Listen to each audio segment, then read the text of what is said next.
The millionaire disguised as a janitor was rejected on his blind date until he noticed something extraordinary about their waitress.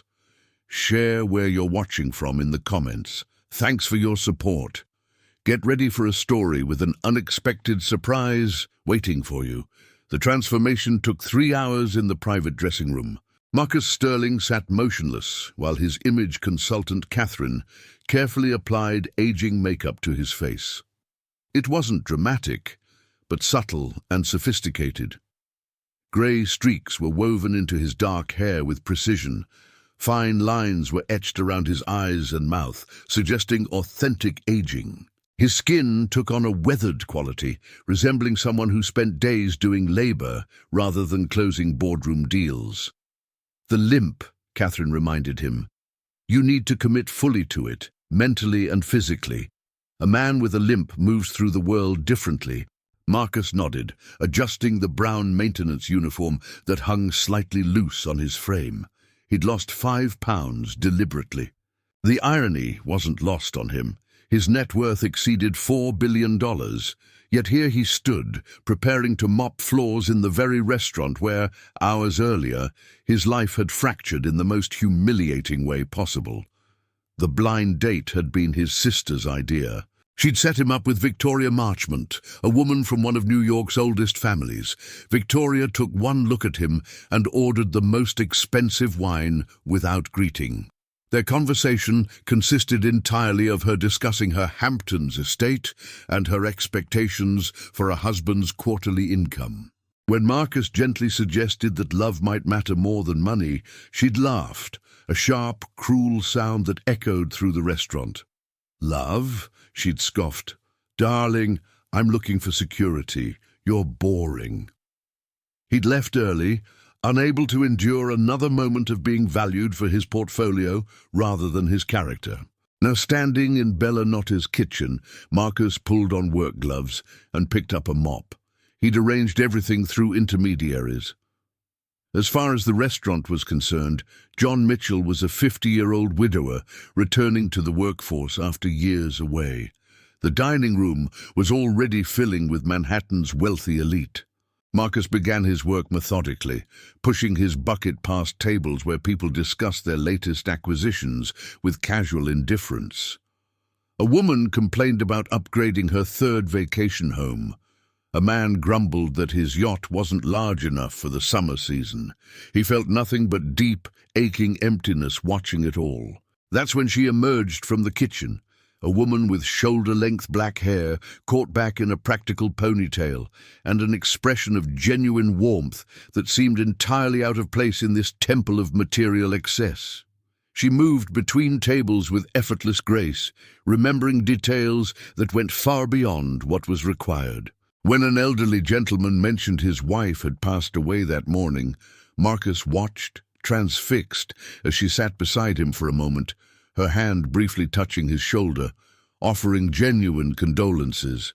Sarah Chen, he would later learn her name, was different from every other person in this restaurant.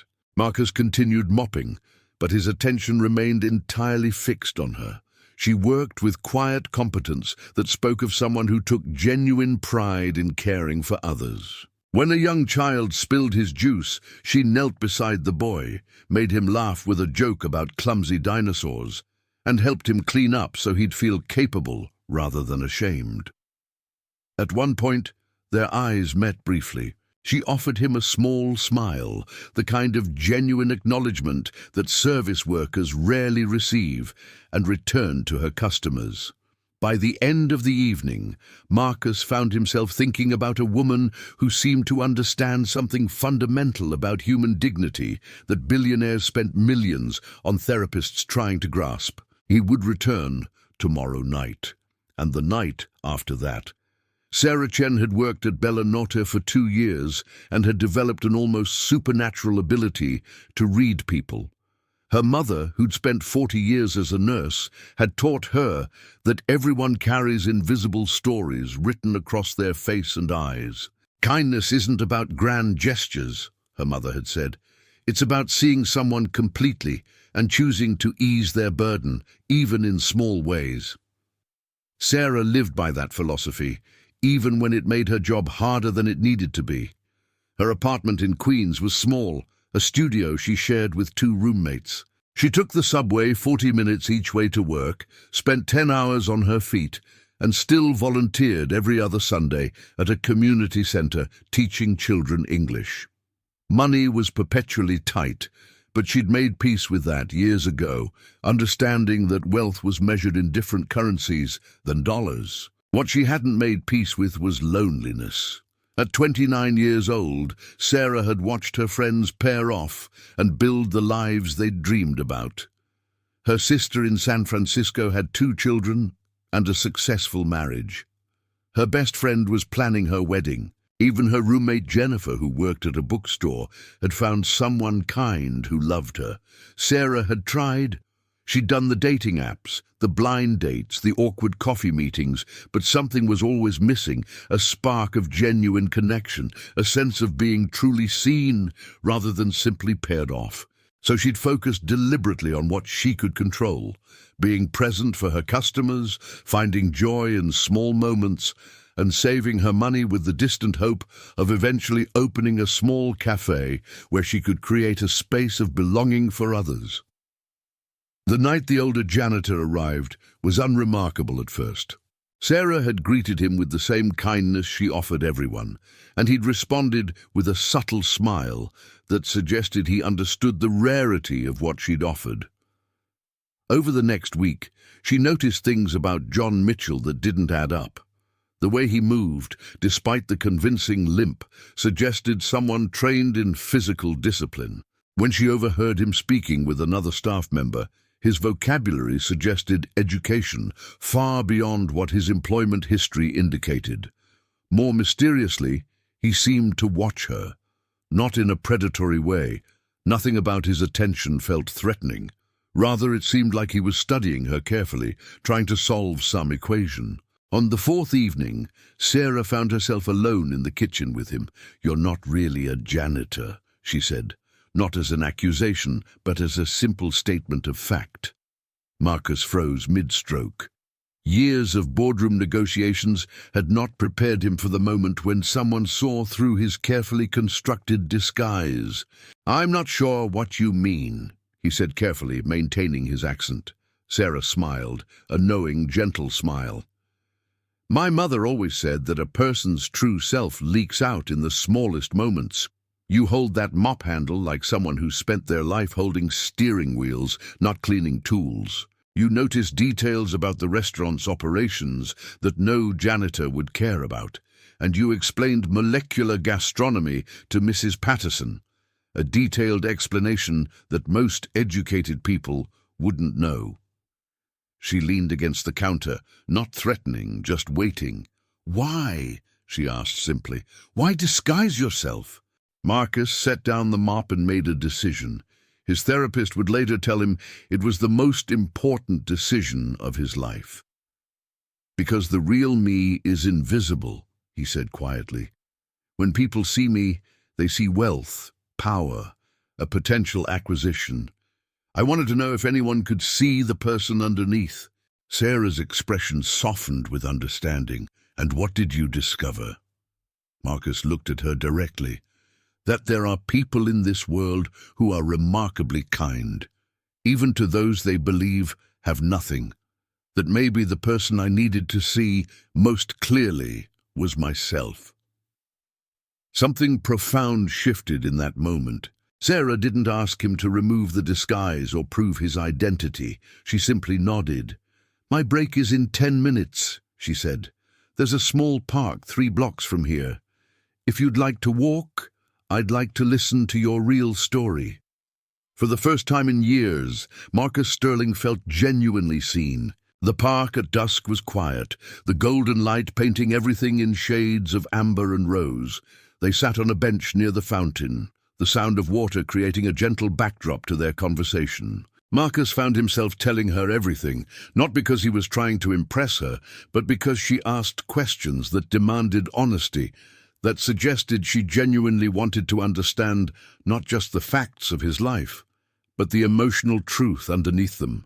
He told her about growing up as the son of a man who'd built an empire from nothing, about the relentless pressure to expand rather than maintain, about the endless stream of people who wanted access to his wealth and treated him like a transaction rather than a person.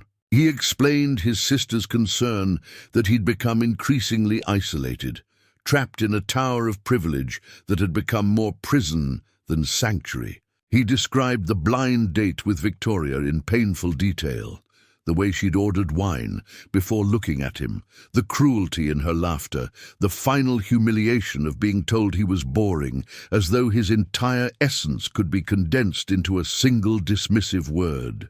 He talked about the therapy, the medication, the desperate attempts to find meaning in a life that had every material advantage but seemed to lack the one thing that actually mattered: genuine human connection. Sarah listened without interrupting, her eyes reflecting the fading light of the sky. She asked follow-up questions that revealed her genuine curiosity about his pain, his fears, his dreams. She didn't try to fix him or minimize his experience. She simply witnessed it with the kind of complete presence that he'd never experienced before. When he finally finished, exhausted from vulnerability, she asked the question that would change everything. What do you actually want, Marcus? Not what you're supposed to want, not what your family expects or what society tells you should matter. What do you actually want for yourself? He'd been asked this question countless times by therapists and advisors, by his sister and his business partners and various well-meaning friends. But he'd never answered honestly. He'd deflected, minimized, given answers that sounded good but felt empty. This time, with Sarah's complete, undivided attention focused on him, her hand warm in his, her eyes steady and kind, he could finally tell the truth.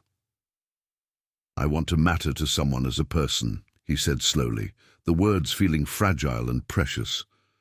"Not because of my money or my name or what I can provide. I want to be loved for my flaws, not despite my wealth.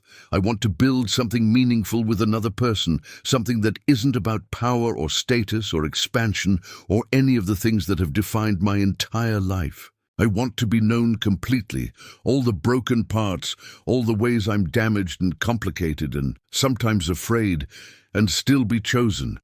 I want that more than I want anything else in the world."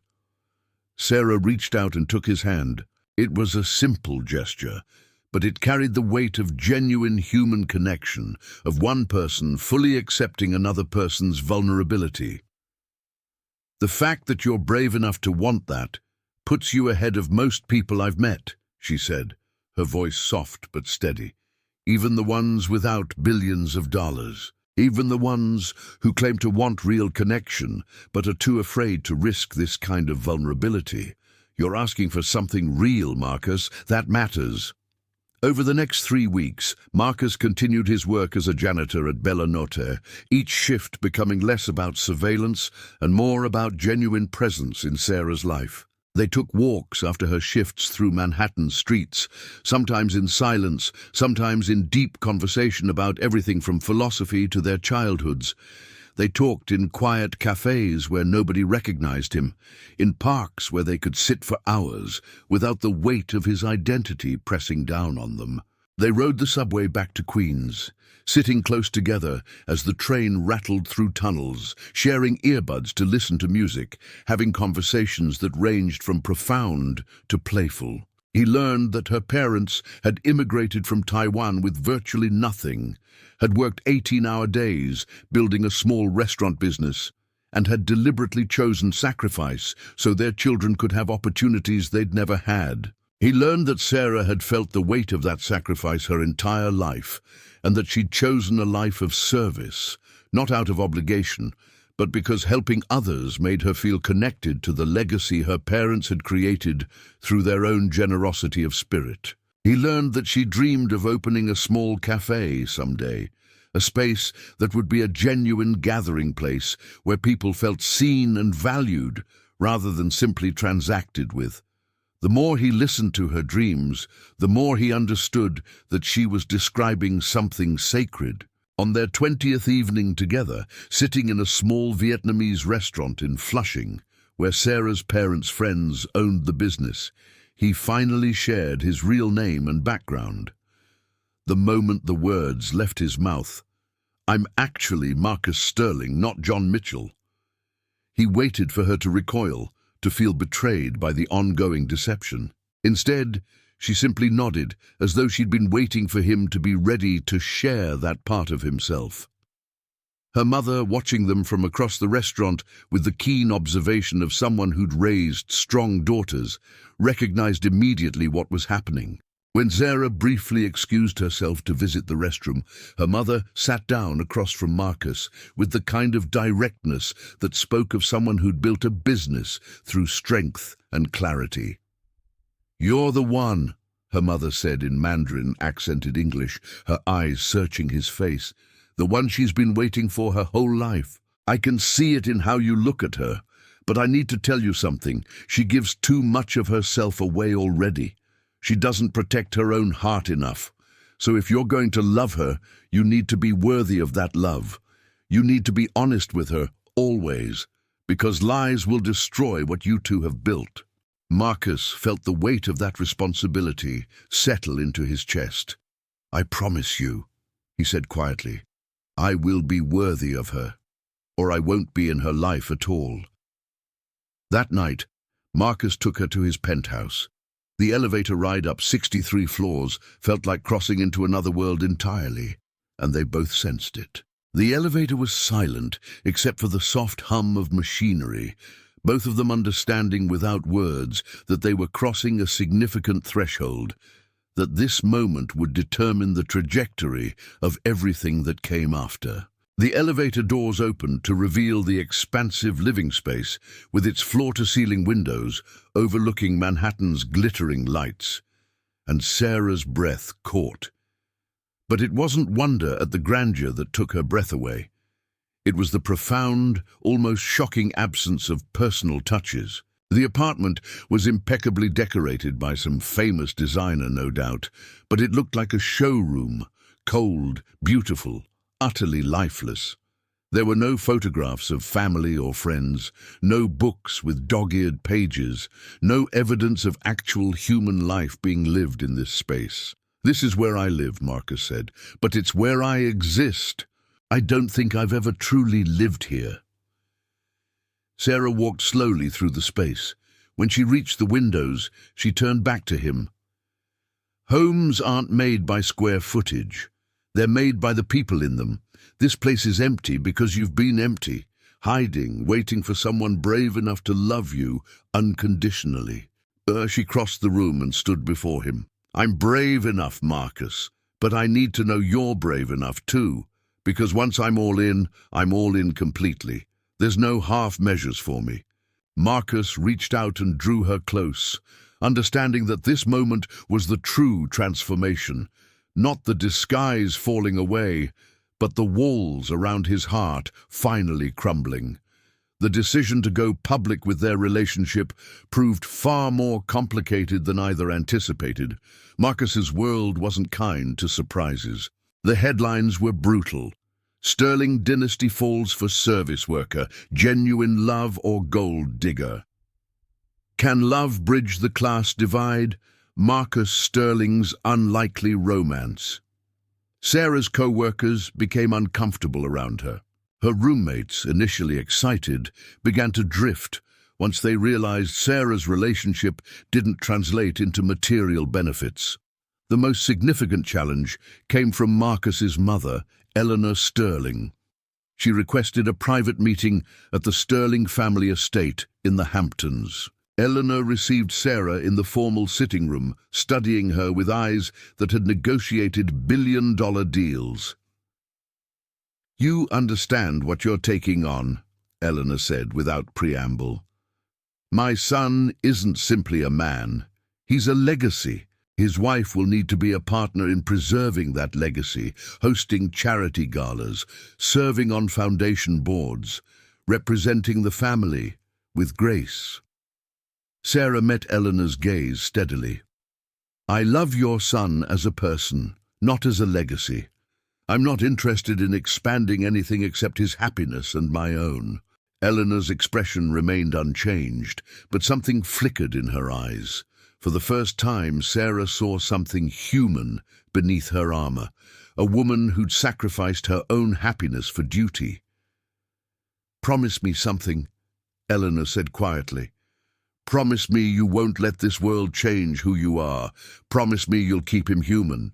"I promise," Sarah said. Meanwhile, Marcus's business partner, David, expressed serious concerns during a late-night conversation. "She's lovely," David had said, "but you're operating in an emotional fog. You can't see what everyone else sees." Marcus listened without defensiveness, but they'd only strengthened his resolve. Because David, for all his brilliance, had never loved anyone the way Marcus loved Sarah. But Sarah herself was experiencing her own crisis of confidence. She couldn't shake the fear that she was contaminating Marcus's world, that the media's narrative about her being a gold digger held some kernel of truth. The breaking point came during a formal charity gala where Marcus was being honored. Sarah, fitted for a custom couture gown, felt like an imposter. When a group of Marcus's peers discussed their own carefully arranged relationships, she excused herself and found herself standing on the terrace shaking. That's when Marcus found her. Without a word, he took off his jacket and wrapped it around her shoulders. "We're leaving," he said simply. He led her out of the gala, down the grand staircase, past confused security staff. They found a quiet rooftop bar where a jazz band played for a crowd of artists and dreamers. There, Marcus held Sarah and let her cry. "I don't belong in your world," she whispered. "Then we'll build a different world," he said, "one that belongs to both of us." 3 months into their relationship, during a quiet evening when Sarah was researching cafe investment opportunities and potential funding sources, she discovered something about Marcus that shattered her understanding of who he was and what their relationship actually meant. While searching through non-profit databases and venture capital funding sources, exploring different models for starting her own business, she stumbled across a non-profit foundation registered to Marcus Sterling's name. The discovery stopped her cold. The Sarah Chen Foundation for Educational Access had been established 18 months earlier, before they'd even met. Before she'd ever said a word to him about her dreams of opening a cafe or helping her community, and it had distributed over $40 million to community centers and youth programs in the exact underserved neighborhoods where Sarah had grown up, where she volunteered, where her heart lived. Sarah stared at the screen for a long time, reading and rereading the mission statement, the list of grants awarded, the photographs of the programs being supported. Everything the foundation funded was work that aligned perfectly with her values, her vision, her deepest beliefs about what the world needed. And it had been done with her name on it. Before she even knew this man's real name, she printed out every document she could find, the articles, the foundation filings, the list of grants. And when Marcus came home that evening, she was waiting for him in the living room, the papers spread across the coffee table like evidence of a crime. "Why didn't you tell me?" she demanded, her voice sharp with a confusion that cut deeper than anger. "Why would you create a foundation named after me, give away millions of dollars in my name, and never tell me?" Marcus, sitting calmly on the couch, wasn't surprised. He'd been waiting for this moment since the day he'd decided to love her, knew it was inevitable, had prepared himself for it. "Would it have changed how you felt about me?" he asked gently, his voice careful and measured. "That's not the point." Sarah's voice rose. "You let me believe. I thought you were someone who'd discovered these causes after meeting me, someone who'd been inspired by our conversations about community and belonging. And instead, you've been quietly giving away millions to causes I care about for a year and a half without ever mentioning it. That's not love, Marcus. That's manipulation. That's deciding what I should know and what I shouldn't know, just like..." She couldn't finish the sentence, but they both knew what she'd been about to say. Just like your father did. Sit down, he said gently, not commanding but inviting. And after a moment of hesitation, she did, exhausted by confusion and the weight of feeling betrayed by someone she'd begun to trust completely. When my father died, Marcus began, his voice steady and low, I inherited not just money, but a genuine crisis of meaning. I had everything, access, resources, connections that most people could never dream of, and I felt completely empty. So I started asking myself what I actually believed in, what was worth dedicating my resources toward. I volunteered at a community center, just trying to find some sense of purpose, trying to understand how to use what I had in a way that actually mattered. He paused, his eyes distant with the memory. That's where I met you. You were teaching a class of kids English, helping them with homework, and you were doing it on your own time, using your own money to buy supplies because the community center's budget couldn't cover what these children actually needed. I watched you for 2 hours that day without you knowing I was there. You didn't just teach them English. You taught them that they mattered, that their voices were important, that the world was worth engaging with despite everything that suggested otherwise. He looked at Sarah directly, his eyes searching hers. I created the foundation because of who you are, because your existence in this world, your generosity, your genuine belief that everyone deserves dignity, it inspired me to become someone better. I named it after you because, from that very first moment of seeing you work, I understood that you were the answer to the question I'd been asking my whole life. Not, how do I make money? But how do I matter? How do I use what I have to actually help the people and the causes that make this world better? He reached into his pocket and pulled out a small velvet box. Sarah Chen, I want to build a life with you where we use whatever resources we have to lift others up. I want to marry you and create a partnership that's about something bigger than either of us. I want to spend the rest of my life trying to deserve the grace you've shown me by loving me. Sarah stared at the diamond, at Marcus's face. The foundation is named after me, she whispered. It always has been, because you were the inspiration before you were the woman I loved. You were the answer to the question I'd been asking my whole life. How do I matter? She said yes before he'd finished sliding the ring onto her finger. The wedding took place in the community center, where Marcus had first truly seen Sarah's impact. The space had been transformed with simple flowers, and every seat was filled with people whose lives they had touched. Her parents sat in the front row. Marcus's mother sat beside them, having developed an unexpected friendship centered on their shared experience of raising children with depth of character. The ceremony was simple. No religious obligations that neither fully believed in, just two people making promises in front of witnesses who'd seen them build something genuine. Marcus spoke about finding himself by losing the false persona. Sarah spoke about recognizing that real wealth was being chosen, being seen, being loved for your authentic self. After the ceremony, they danced to a live band playing jazz standards. Marcus held Sarah close. What happens now? Sarah whispered.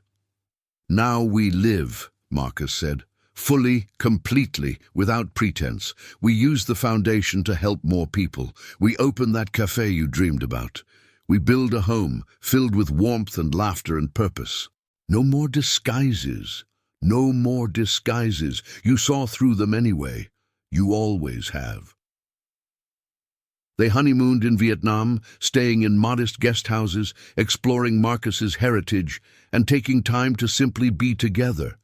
They visited Sarah's grandmother's village, where Marcus experienced the reality of life without wealth, not as a tourist attraction, but as genuine connection with people who reminded him that happiness had nothing to do with his bank account.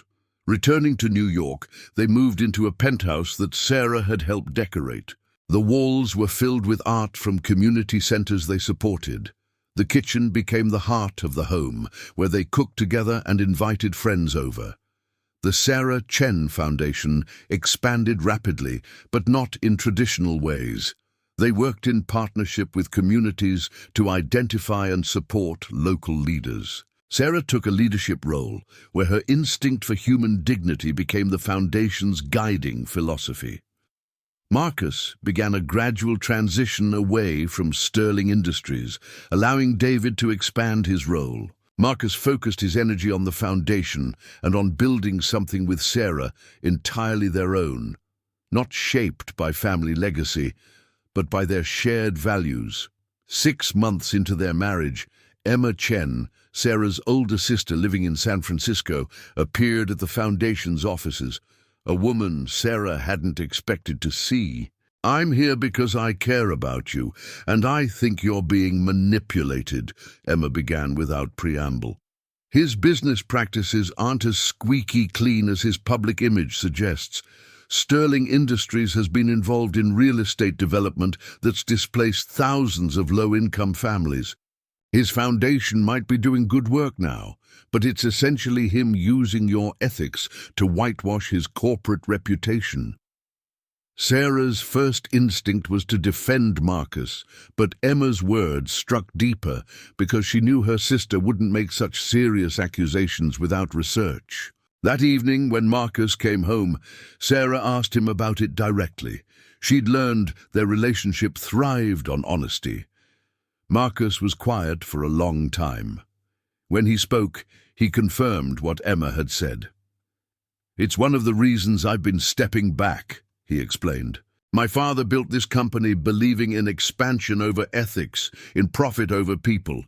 I've been slowly correcting course, but you're right to question whether I've been moving fast enough." "Were you manipulating me?" Sarah asked, her voice small. "No," Marcus said firmly, "but I wasn't fully transparent about the scope of my past complicity. That's a form of self-deception I needed to stop." Over the following months, Marcus worked with Sarah to conduct a comprehensive audit of Sterling Industries' practices. The results were deeply uncomfortable. The company had displaced families, minimized community impact, and profited from systems that treated people as commodities. Rather than hiding, Marcus announced a public restructuring that would redirect billions toward community land trusts and affordable housing. He brought in a board of community leaders and environmental advocates. He fundamentally transformed the company's mission, accepting reduced profits for practices that aligned with his stated values. Emma, upon reading about the restructuring, called Sarah. "I was wrong about him," she said simply, "or at least incomplete. Most people in his position would have hidden. He's actually trying to fix it. That's rare." But the revelation made Marcus and Sarah examine their own relationship for places where they might be deceiving themselves. One evening, Sarah brought up something that had been bothering her deeply. "I quit my job at Bellanotte to work for your foundation. I don't regret that. But I'm realizing I've made every aspect of my identity dependent on you. I need parts of my life that are entirely separate, that belong only to me." Marcus listened without defensiveness. "What do you want to do?" he asked. "I don't know," Sarah admitted. "I just know I need to remember who I am beyond being Mrs. Sterling." The conversation led to significant changes. Sarah took on a more independent consulting role and reconnected with her dream of opening a small cafe. She and 2 old friends formed a business partnership and secured their own small business loan, creating a community gathering place.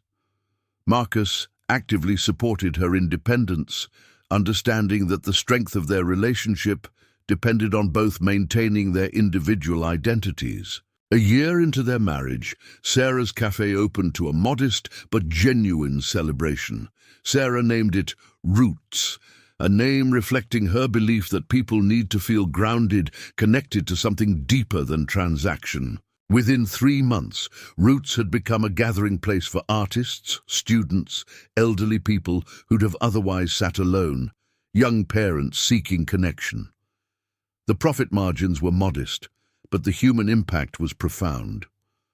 Marcus frequently found himself sitting in a corner booth, watching Sarah work. When she was at the cafe, removed from the context of his wealth, she seemed to glow with purpose that transcended anything she'd experienced before.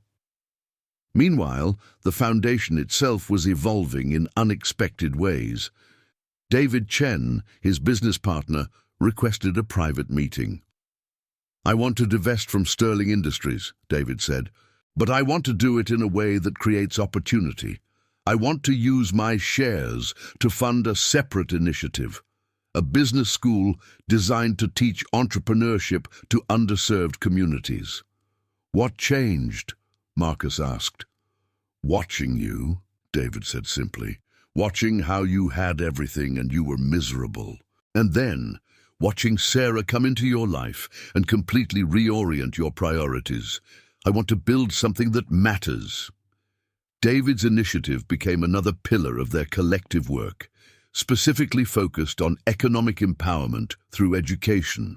As months progressed, what had started as a personal relationship had blossomed into an ecosystem of people committed to reimagining wealth and purpose. The foundation expanded to include community leaders and educators who understood systemic barriers. But with expansion came new challenges. Marcus received a letter from Sterling Industries shareholders requesting his resignation as CEO. Some felt his radical transformation was destroying shareholder value. Rather than fighting, Marcus called a board meeting and announced he would resign, turning over operational control to a professional management team while retaining a minority stake. "You're just walking away?" David asked privately. "I'm redefining my relationship with it," Marcus clarified. "The most powerful thing I can do isn't to be in charge. It's to create structures that don't depend on my personal leadership to function with integrity." 2 years into their marriage, when they'd thought the worst of their struggles had already been faced and overcome, Sarah received a call that would shake the very foundation of everything they'd built together. A private investigator hired by a journalist, someone digging into Marcus's past, looking for angles to the story of the billionaire who'd fallen for a waitress, called to ask a single devastating question. "Did you know that Marcus Sterling conducted an extensive surveillance operation on you before initiating contact? That he hired someone to follow you, document your movements, compile a comprehensive profile of your life, relationships, and habits before he ever approached you?" Sarah's heart stopped. The world seemed to shift beneath her feet. She'd thought she knew him. She'd thought they'd built something based on honesty and vulnerability. But the words hung in the air, accusatory and irrefutable, suggesting something much darker underneath their carefully constructed love story. When confronted that evening, Marcus didn't deny it. He didn't try to minimize it or explain it away. He simply confirmed what the investigator had said. He'd hired a private investigator to track her movements, to understand her patterns, to compile a comprehensive profile of who she was and how she lived before he'd engineered their meeting. He was afraid of being manipulated, he said, his voice heavy with a shame that seemed genuine, but which Sarah couldn't be sure wasn't just another performance. "I'd been hurt before. I wanted to understand who you were before I let myself get involved. I thought if I could somehow control the variables, I could protect myself from being hurt again. I thought that if I knew everything about you before we met, I could manage the outcome."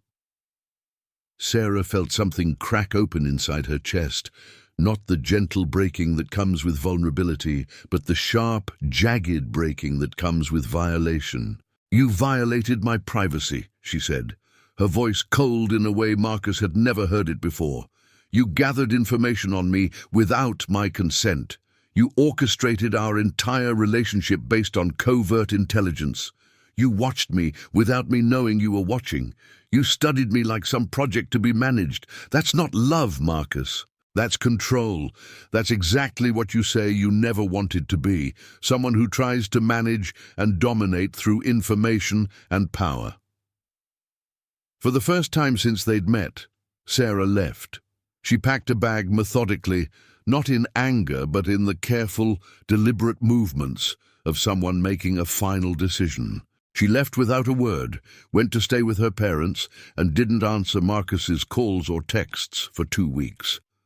Marcus did something that surprised even himself. Rather than trying to convince her to come back or defend his actions, he contacted a therapist specializing in trauma and power dynamics and began the difficult, painful work of examining his controlling behavior.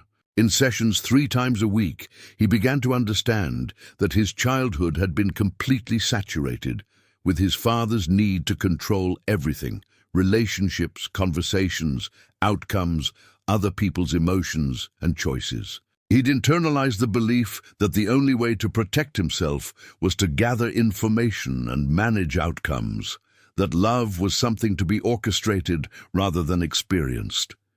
He'd carried that poisonous belief into every relationship he'd attempted, and Sarah had paid the price for it. After 2 weeks of intensive therapy and honest self-examination, Marcus sent Sarah a physical letter, not an email, but a handwritten letter on real paper, because he understood that this communication required something more than digital convenience. The letter was long, specific, and devastatingly honest. He detailed every step of the surveillance, the private investigator he'd hired, the reports he'd read, the photographs he'd reviewed, the information he'd studied about her routines, her friends, her family. He acknowledged the exact moment when his need to protect himself had transformed into a violation of her autonomy. He described in painful detail every way he recognized his behavior as a betrayal of everything they'd said their relationship was built on. But most importantly, at the end of the letter, he committed to something transformative: a full and complete relinquishment of control. "I release any claim on you," he wrote. "If you decide to leave me, I won't contest it. If you decide to stay, it will be because you've actively chosen to, fully understanding what I did and who I am. I can't undo the violation, but I can spend the rest of my life honoring you by never again trying to manage or control your reality. You deserve autonomy, privacy, and the right to make choices about your own life without my interference. That right is sacred, and I violated it. I'm not asking for forgiveness. I'm asking for the opportunity to become the person you deserve, someone who loves you without trying to control you." Sarah read the letter 3 times, each time feeling something shift inside her. Her father, sitting with her on the back porch of her childhood home, read it silently and then looked at his daughter with understanding. "He's understood," her father said finally, "not in a performance way, not saying the words he thinks you want to hear. He's actually understood what he did, and he's willing to let you go rather than try to hold you. That's a kind of love, too." Sarah asked for 2 more weeks alone. She used that time to process the violation, to sit with her anger, and to examine her own responsibility in the relationship. She realized she'd been so focused on the hope of what Marcus could become that she'd ignored actual warning signs. She'd chosen trust over verification, love over protection, when the healthiest choice would have been to hold both truths simultaneously. She'd made herself vulnerable without requiring him to earn that vulnerability. When she finally returned to the apartment where Marcus was waiting, exhausted, humbled, genuinely transformed, Sarah and Marcus had a conversation that lasted until dawn. "I want to continue with you," Sarah said finally, "but not as we've been. I want to build something based on complete honesty about who we actually are, not who we hope to become, not who we present to the world, but who we actually are right now, with all our flaws and damage and controlling behaviors and fears." They decided to go to couples therapy with a therapist, specializing specifically in issues of power, control, and consent in intimate relationships. The work was difficult and sometimes painfully honest, forcing both of them to examine patterns they'd never fully articulated or acknowledged. Through that therapeutic process, they developed a practice called radical honesty, weekly conversations on Tuesday evenings, where they each shared not just the pleasant experiences and happy moments of their week, but their dark moments, their doubts, their fears about the relationship, their impulses toward control or self-protection, the ways they felt vulnerable or afraid. These conversations saved their marriage not by making everything perfect, but by making it real. By year 3 of their marriage, the Sarah Chen Foundation had evolved far beyond their original vision. Miguel Rodriguez, a community organizer who'd grown up in the neighborhoods they served, was positioned to become the next executive director. "I want to shift to a model where we provide basic funding and the communities themselves decide how to use it," Miguel said. "Not because traditional grant-making is inherently bad, but because it perpetuates the idea that wealthy outsiders should decide what poor communities need." Sarah listened carefully. She understood both positions, but recognized Miguel was right. "That requires Marcus to give up influence over how his money is used," she said. "Can he do that?" Miguel asked directly. Marcus was willing. The foundation's restructuring took 6 months and involved fundamentally reimagining the relationship between funding and community. By the end, the foundation had become something extraordinary, a funding mechanism controlled by the communities it served. The impact was remarkable. Instead of the foundation funding expensive programs designed by consultants, communities invested foundation money in simple solutions: elder care cooperatives, woodworking workshops, childcare networks. These initiatives wouldn't have qualified under traditional grant models, but they were precisely what communities needed.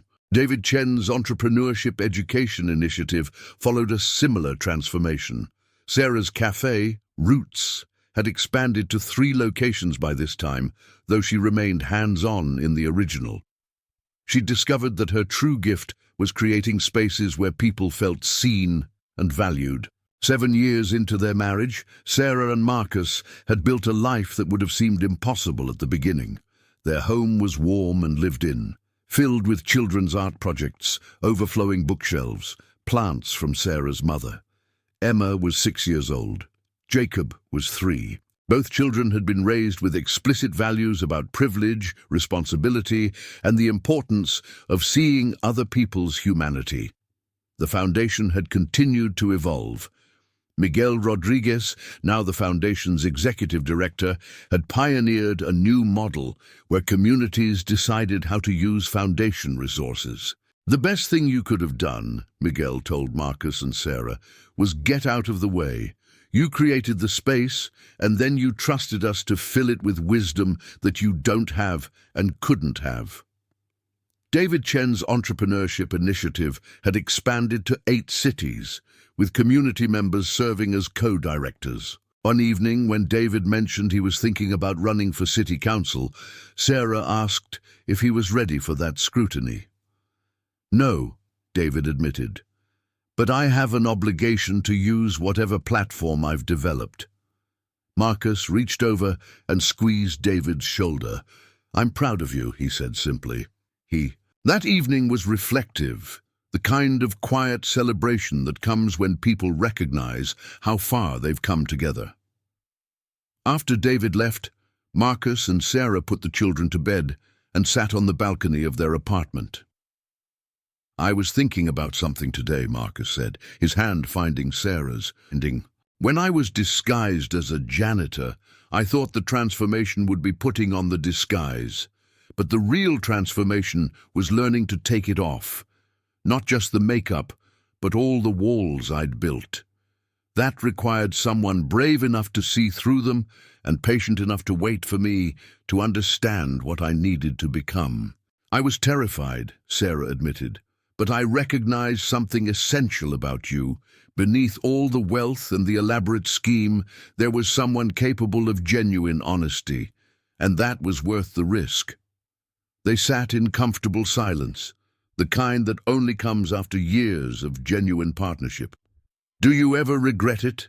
Marcus asked. "Falling in love with me, changing everything about your life?" "Never," Sarah said without hesitation. "You asked me once what I actually wanted. I wanted to matter to someone as a person.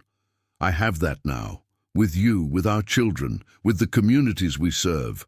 I have that every single day." 10 years after that first night, when Marcus, disguised as an aging janitor, watched Sarah work with quiet appreciation, the couple stood together on the stage of a community center in East Harlem. The occasion was the dedication of the Sterling Chen Center for Community Empowerment, a 4-story building converted from an abandoned warehouse. The ground floor housed Roots Cafe, designed by Sarah as a gathering space with affordable food and genuine warmth. The second floor contained the David Chen Entrepreneurship Academy, now serving students from 15 cities. The third floor held offices for 17 community-based organizations. The top floor was a residential space for community leaders, but what made the center truly remarkable was the governance structure. Control of the center rested entirely with a board composed of current and former residents. Marcus and Sarah had intentionally stepped away from leadership, serving only as advisors when explicitly requested. Miguel Rodriguez, now executive director of the Chen Foundation's network, stood beside them. 10 years ago, Miguel began, addressing a crowd of 500 people, there was a billionaire who recognized that the world he'd built was fundamentally broken. Instead of defending it, he chose to dismantle it. Instead of controlling change, he chose to step back and trust the people most affected by injustice to design the solutions. His words hung in the air as Marcus absorbed them, not with pride, but with humility. Sarah squeezed his hand. That choice, that single decision to relinquish power, has transformed not just lives, but the entire framework through which we understand community development. We don't believe in salvation anymore. We believe in solidarity. David Chen spoke next about the policy work being done. He'd fought for zoning changes, regulatory reductions, and funding mechanisms that didn't require communities to jump through bureaucratic hoops. "The business world told me that government was inefficient," David said, "and in some ways they were right. But what I've learned is that the inefficiency isn't in government itself. It's in systems designed by wealthy people for wealthy people, systems that don't account for how most people actually live and work." That evening, after the crowds dispersed, Marcus and Sarah sat in the ground floor cafe. Sarah's mother, Margaret Chen, worked behind the counter, greeting customers with warmth. Eleanor Sterling, Marcus's mother, sat at a corner table with Sarah's father, engaged in conversation about policy work still needed. Their children, Emma, now 13 and volunteering at the center, and Jacob, 10, were upstairs helping organize the library space. "Do you think we've done it?" Sarah asked Marcus. "Created something that will last beyond us?" Marcus considered thoughtfully. "I don't think the work is ever done," he said. "Every generation will have to choose to relinquish power, to trust the people closest to the problem to solve it. But I think we've created structures and models that make that choice easier. We've shown that it's possible to have immense resources and choose humility, to have power and choose solidarity." He paused, watching the steady stream of people through the cafe. "More importantly," he continued, "we've proven something about love. We've proven that when two people commit to complete honesty, when they're willing to challenge their own assumptions and transform themselves for each other, something extraordinary emerges, not just in their personal relationship, but in the world around them." Sarah smiled, thinking back to the night when Marcus, disguised as a janitor, watched her with recognition that transcended her circumstances. She thought about the journey that had brought them from that moment to this one, the disguises falling away, the walls crumbling, the gradual discovery that the most powerful transformation isn't what happens to you, but what you become when you're genuinely loved. "I want to remember this moment," Marcus said, pulling out his phone and taking a picture of the two of them sitting together in the cafe they'd helped create, their lives intertwined in ways neither could have imagined 10 years earlier. Sarah leaned her head on his shoulder. In that simple gesture was the entire story of their journey. It was a story that had started with elaborate deception and had transformed into the most honest thing either of them had ever experienced. It was a story about the power of love to transform not just individuals, but systems, not just relationships, but entire communities. It was a story about two people who'd found each other against impossible odds, who'd built something genuine on the foundation of complete honesty and vulnerability. The cafe continued its work around them. People came and went, stories were shared, connections were made. And in the quiet background of that constant human motion, two people who'd found each other against impossible odds sat together, holding hands, knowing that the most extraordinary discovery of their lives had been the simple realization that love was possible when both people were willing to be completely, vulnerably, authentically themselves.